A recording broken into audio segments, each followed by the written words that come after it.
কিন্তু দর্শক, আমি খন্দকার মাসুদুজ্জামান। আমার পেশাগত দায়িত্ব বিশেষ করে সাংবাদিক পেশায়। পাশাপাশি আমরা 17 আসনে নির্বাচনে আমরা দুজনেই মোটামুটি বিভিন্ন এলাকায় আমরা প্রচারণা এবং লিফলেট বিতরণ করেছি। এবং রাত্রিবেলা এখন আমরা এসেছি বাসায়, যেহেতু জনাব তারেক রহমান এখানে থাকেন, উনি অফিসে, এটা নির্বাচনী প্রচারণা অফিস, উনি যেহেতু দেয় এখানে আমাদের মরহুমা বেগম খালেদা জিয়ার প্রচারণা অফিস ছিল এবং নির্বাচনী অফিস ছিল এবং কার্যকলাপ এখানে হতো।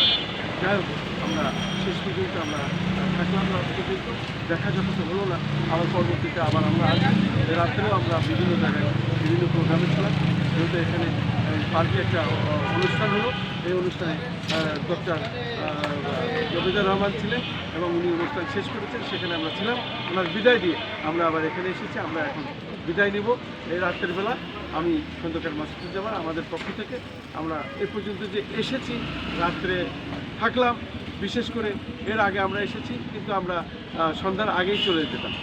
আজকেই শুধুমাত্র আমাদের একটু রাত্রি হয়ে গেল, যেহেতু ডক্টর জবেদার রহমান এখানে এসেছিলেন, ওনার অনুষ্ঠানে আমরা ছিলাম, ওনার বিদায় দিয়ে তারপরে আমরা এসেছি। এই কারণে আমাদের আজকে রাত্রি। আমি খন্দকার মাসুদুজ্জামান এবং খুলনা থেকে আমরা ধন্যবাদ। আসসালামু আলাইকুম, সবাইকে ধন্যবাদ।